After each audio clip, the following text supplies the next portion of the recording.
This is CGTN, China Global Television Network.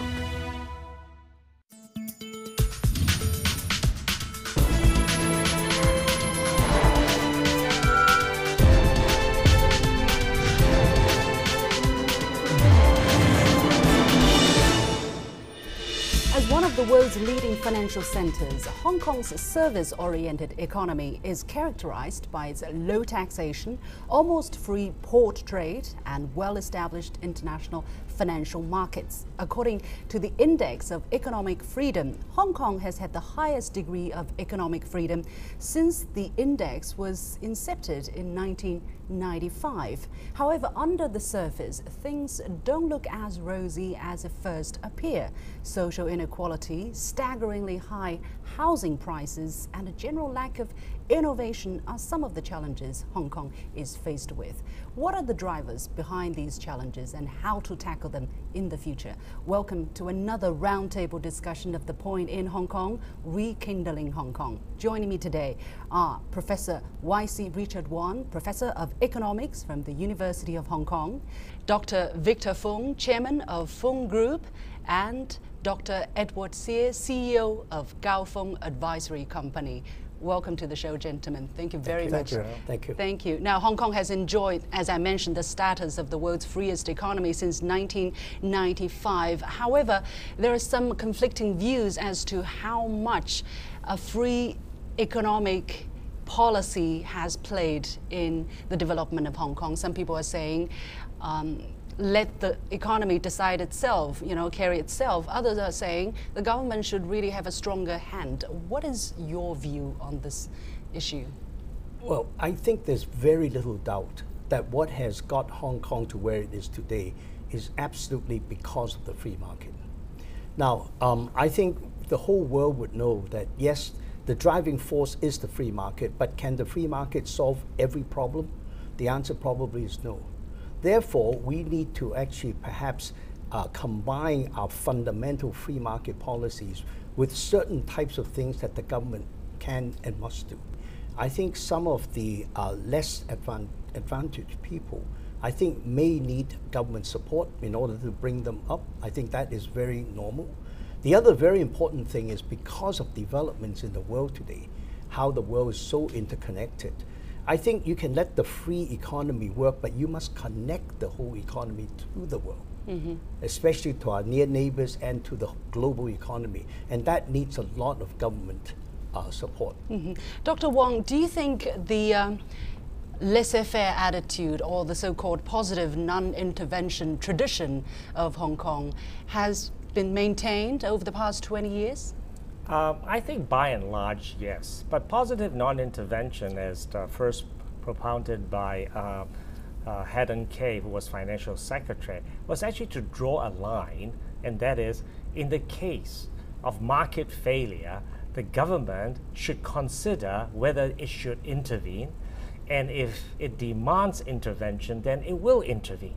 And at that time, he basically identified three areas where government's role should be substantial. 1, housing; 2, education; and 3, healthcare. So it was actually a statement that these are the three things we'll do. For the rest, probably we don't need to do very much. So that's how I would look at it. Has that pretty much stayed the way it is since the last I think yes, because in all these three areas, government has a very big role. So half our population in government living government-provided housing at hugely subsidized rates. Almost 95% of our hospitals are public hospitals. But we do have a vibrant private medical service, particularly people that walk into a clinic rather than in hospitals. And education is heavily under government's funding and control. Dr. Sear, now, a lot of people are saying, look, the development of R&D and innovation in Hong Kong is actually quite weak. That's why the government is trying to formulate special policies to boost that sector. Is that a reason? Is that an outcome of the so-called let market decide? Because the market looks for where the profit is the biggest and the risk is the lowest, and probably not technological startups.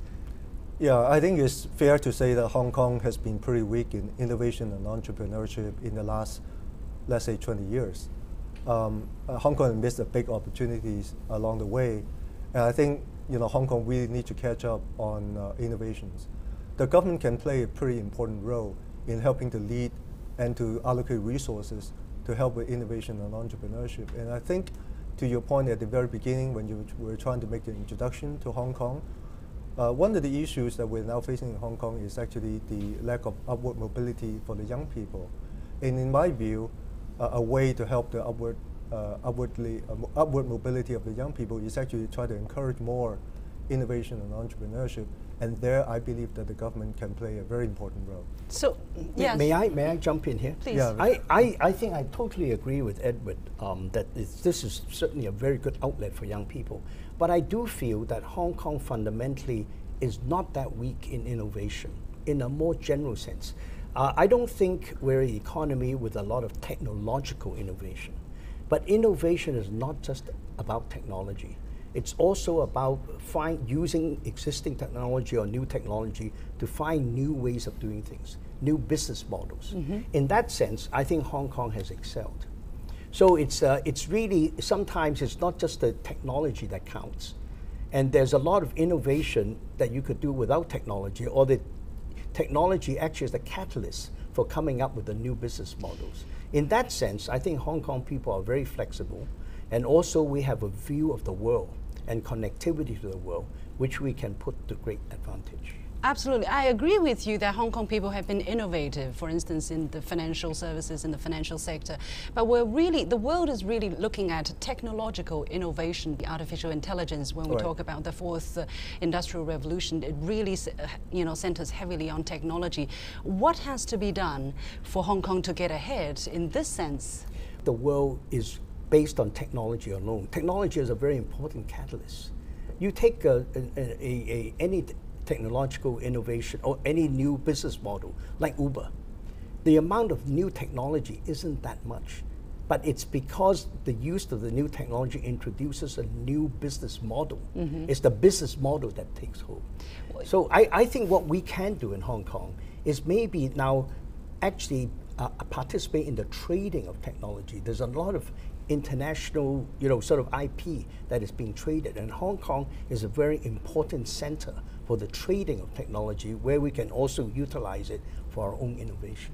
Well, interesting you mentioned Uber, and one of the things I found after coming to Hong Kong this time is in terms of FinTech, in terms of shared economy, at least in FinTech aspect, Hong Kong is not that advanced. I do not know what are the possible reasons, and is Hong Kong not seeing as the next step in its economic development? I think financial technology has huge economies of scale. And Hong Kong is not a huge economy. We look at domestic FinTech. The other thing is, I think in many areas, Hong Kong's regulation has been not as facilitating, largely because we are so wide open, and the last 20 years has been a period of considerable financial turmoil around the world. And regulators, particularly in Hong Kong, is particularly sensitive to ensuring stability. Now, there's a fine balance between stability and innovation. If you want things to be very stable, the best way is don't innovate. So financial industry is a very unusual sector to really look at. And on the other hand, because finance is so important in Hong Kong, so dominant in many areas, high value added, therefore it's very easy to conclude, hey, there's not much innovation there.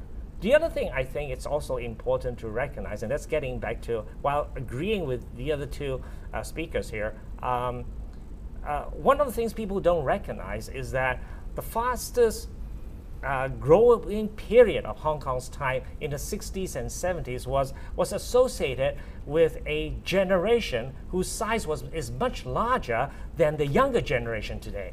The younger generation who are in the 20s and 30s are actually fewer than the generation who are in the 50s and 60s. Now, innovation, aside from the market side, also need clusters of talent pool. And I think you may be correct in saying that Hong Kong's innovation, particularly in technology and in those areas, has been slow, but not in the business model sense. But the technology sector is slow because actually there are fewer people. And Hong Kong, I think, faced bad demographics in the last 20 years. What about the potential with connecting what Hong Kong has to offer with what mainland has to offer in this sense? That is absolutely right, Xin. I think the answer to Richard's question is, if we just look at Hong Kong, a restricted Hong Kong, 7.5 million people by itself, you see one picture. But Hong Kong is actually a part of the Pearl River Delta region. And right now, as you know, we're developing a concept of the Greater Bay Area of 9 cities on the mainland, plus Hong Kong and Macau, the 9 plus 2, 11 cities, which actually forms a local market for Hong Kong, not of 7 million people, but 67 million people. It is one of the most vibrant economies in the world. Now with that, I think our innovation then has the potential to scale up and scale up very fast within a local market context, and then using our connectivity to the rest of the world, which is our traditional strength of America and Europe, we can then really then take off. Yeah, Dr. Xie, how do you see the potential there, this greater Guangdong, Hong Kong, Macau Bay Area? I agree with Dr. Fung a lot. I think in the last 20 years, the root causes of what we saw in Hong Kong are due to 2 major issues. One is that Hong Kong has turned into very inward-looking instead of outward-looking. Hong Kong people tend to focus on the domestic issues and not open up enough. The other is the Hong Kong people tend to look at what has happened in the past and what's going on today.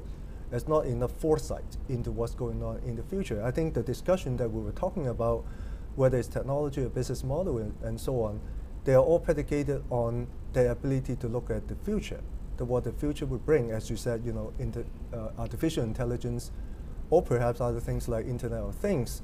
What's going to happen in the future? What does it really mean to Hong Kong, to Pearl River Delta, to the rest of mainland China, to the rest of the world? I think Hong Kong people need to ask those questions more in order to really create the new opportunities for us.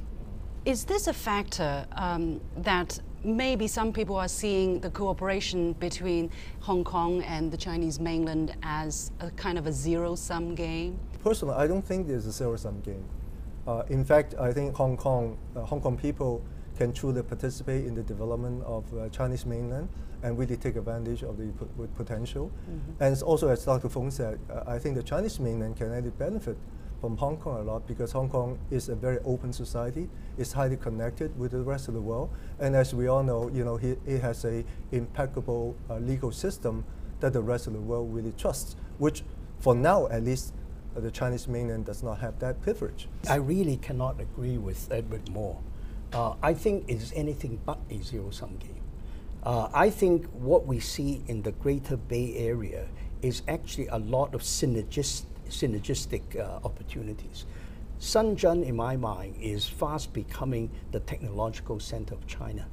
And then I would look at the other cities like Guangzhou especially as really a tremendous access to the whole hinterland of the mainland.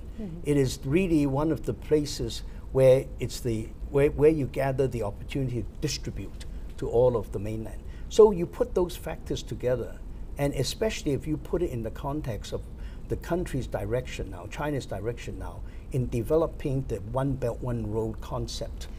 I think we are right at the fountainhead of the One Belt, One Road, especially the maritime Silk Road. Yeah, as I was about to mention, I mean, Yes. the stage for Hong Kong is not just the Pearl River Delta, it's the entire world. But some people are saying the Belt and Road Initiative probably is too big, it's too complicated to understand, and maybe the threshold is too high for some of the small and medium-sized enterprises in Hong Kong to participate. Dr. Wong, what is your take on that?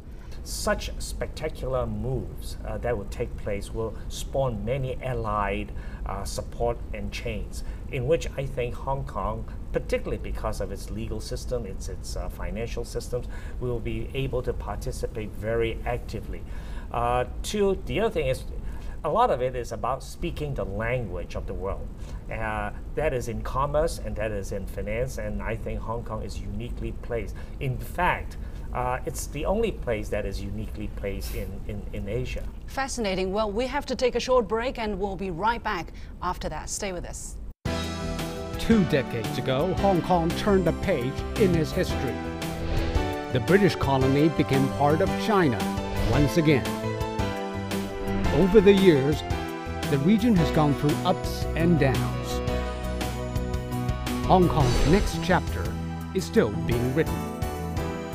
Join us on our journey as we chronicle Hong Kong's story since 1997.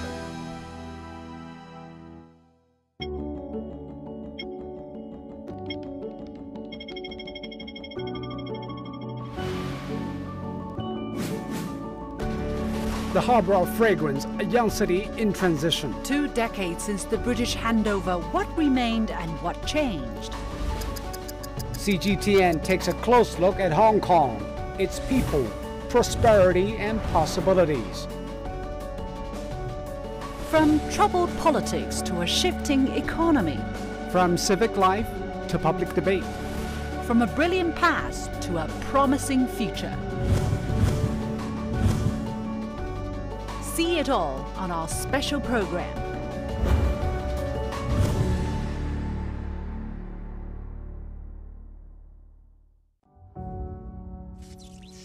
Three special roundtable discussions on Hong Kong's economy and politics. Today, the down payment for purchasing homes is 50%. Now, who can afford that? Not just by looking at, shall we say, a redistribution of the existing pie. There's no way Hong Kong could be an independent country.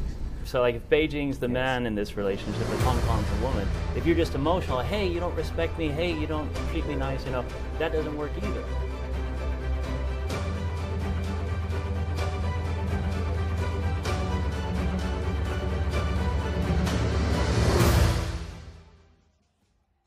Welcome back to a special roundtable discussion on the economy of Hong Kong, Rekindling Hong Kong. And we are going to talk about some of the thorniest issues facing Hong Kong.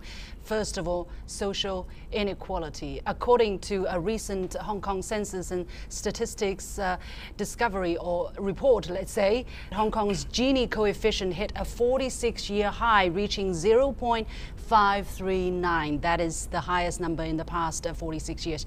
However, the report also claimed that if you calculate post-tax and post-social benefits, then it stands at about 0.473. That's actually lower than the figure for 2011. So is the income inequality getting bigger or smaller in Hong Kong, gentlemen? It includes increasingly large numbers of people who do not participate in work.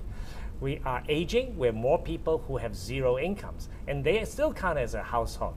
So that is why if you look at that same report and look at only economically active households, it has actually come down.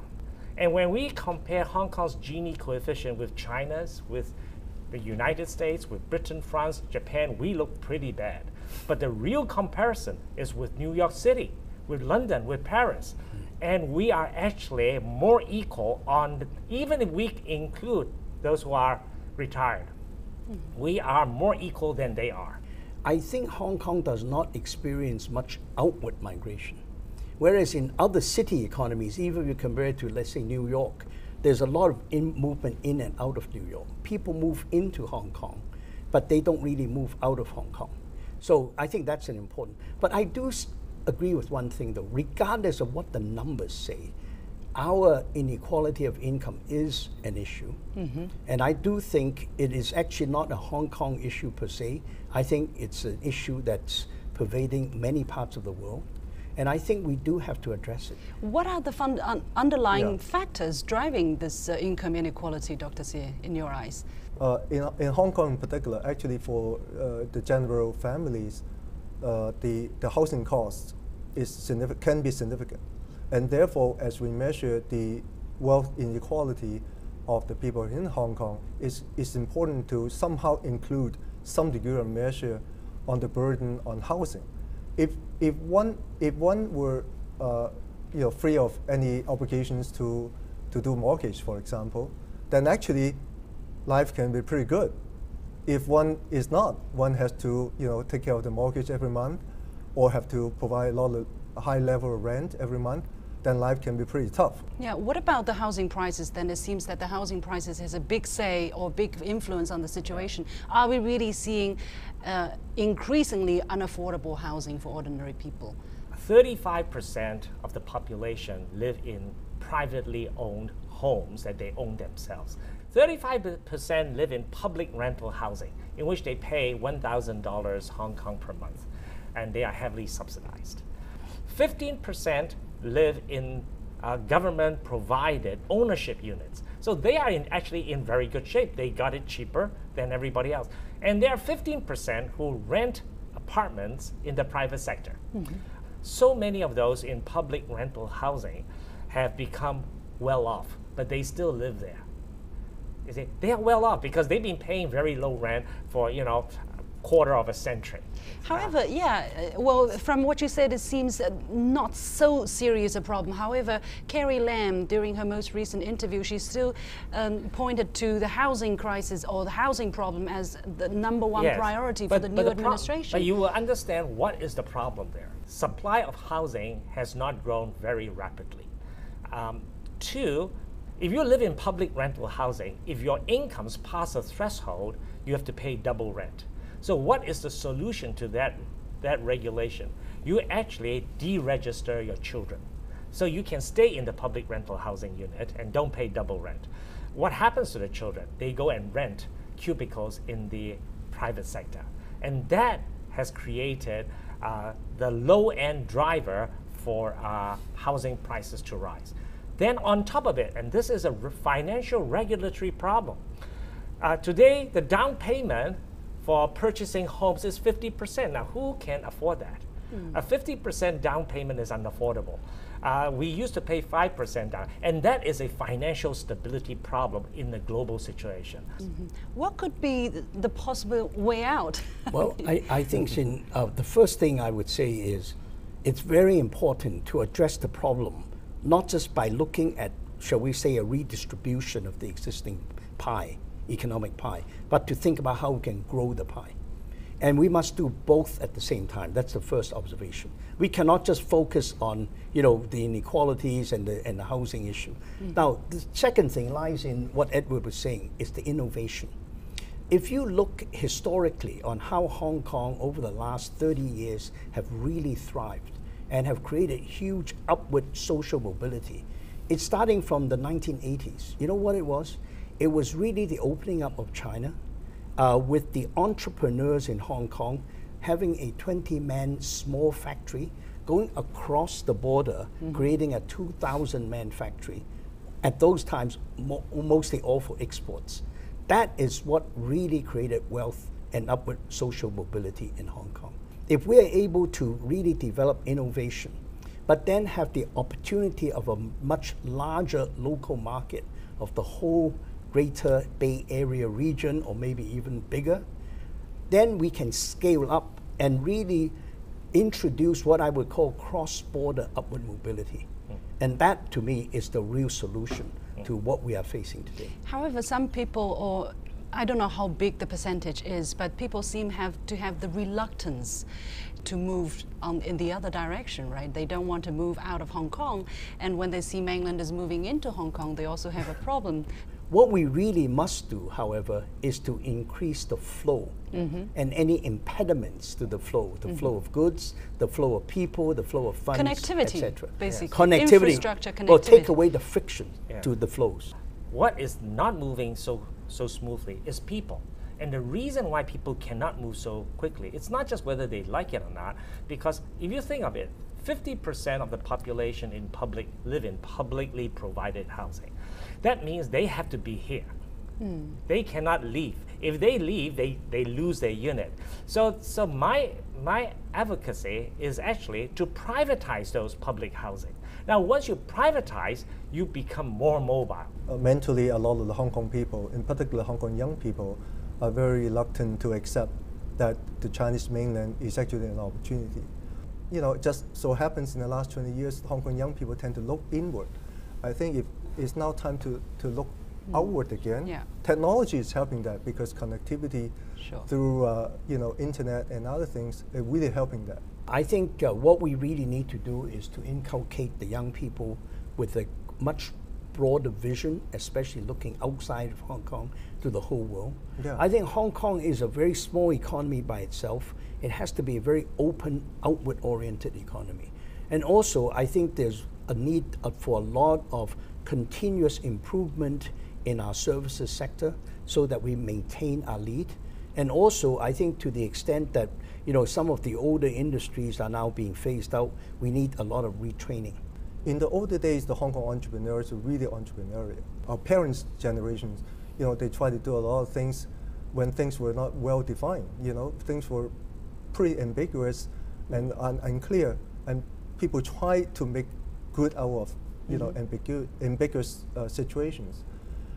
In the last 20 years, I think Hong Kong people tend to try to define things in a very precise manner. I want this to be extremely precise before I want to take any action. And I believe this is really unfortunate because the world can never be 100% precise. In the last 20 years of the Chinese mainland, was a lot of entrepreneurs, young entrepreneurs in China, were able to work within ambiguous, murky situation and venture out, be entrepreneurial, be venture out. Hong Kong needs to get back to that kind of spirit. Yeah, I don't know how sensitive that is. Is the political polarization centering the one country, two systems part of the reason that have driven people to really look for minor details and missing the big picture? It's difficult to put your finger on any particular reason. Surveys of young people's attitude, they seem to worry about lack of mobility in Hong Kong when they themselves don't have that problem. See, so basically, it is a constructed concept. So we have, because of the wider uncertainty in the world, we believe things are not very good. And I think we need to shift that mindset. Let me ask this question. It's probably an impossible one, but I'm curious anyway. If Hong Kong would have stayed under British rule over the past 20 years, would it be very different from today? Would it be better off? Would it be worse? The economic and social situation would not be different. It would be the same. The only thing that has changed is one country, two systems instead of British colonial rule. And therefore, when you are unhappy, you naturally blame that. If anything, I think because we're now one country, it has created huge opportunities, in fact, for Hong Kong. You look at the way China was at the time of the handover in China today, the relative position of China in the world has completely changed. I actually look to the future of Hong Kong actually with a lot of optimism. The reason is, even if you look at our young people know how the world is actually interconnected. And our youngsters are with the rest of the world in terms of that connectivity. Dr. Xie? Being part of the China is actually a blessing for Hong Kong, given that China has grown so rapidly in the last 20 years, and China offers tremendous opportunities for people who are willing to give it a try. And therefore, if hypothetically today is still under the British colonial rule, I don't believe that actually the Hong Kong people would have that big the opportunity of China presented to them. The question is whether or not the Hong Kong people, in particular young people, are willing to embrace that opportunity and also the opportunity that the rest will bring to them. And I think that's really testing their resolve in order whether they can do that. Well, on that note, on that question, we have to leave it there. Thank you very much, gentlemen. And we are coming to the end of this special roundtable discussion of The Point in Hong Kong, Rekindling Hong Kong. Our guests have been Professor Y.C. Richard Wong, Professor of Economics from the University of Hong Kong, Dr. Victor Fung, Chairman of Fung Group, and Dr. Edward Xie, CEO of Gao Feng Advisory Company. And as usual, here is my point. Now, with an average 3.3% GDP growth over the past 20 years, Hong Kong has actually been doing a fine job in developing its economy. But the question and the challenge really is how to stay ahead in the future. I think of a Chinese saying which goes, a family can thrive if it is harmonious one. So the challenges that Hong Kong faces are solvable given people are on the same page, are of the one mind. But if political polarization is allowed to overshadow what people have in common, then to rekindle Hong Kong would remain an elusive prospect. That's it for this edition of The Point with me, Liu Xin. Thank you for watching. I'll see you next time on CGTN.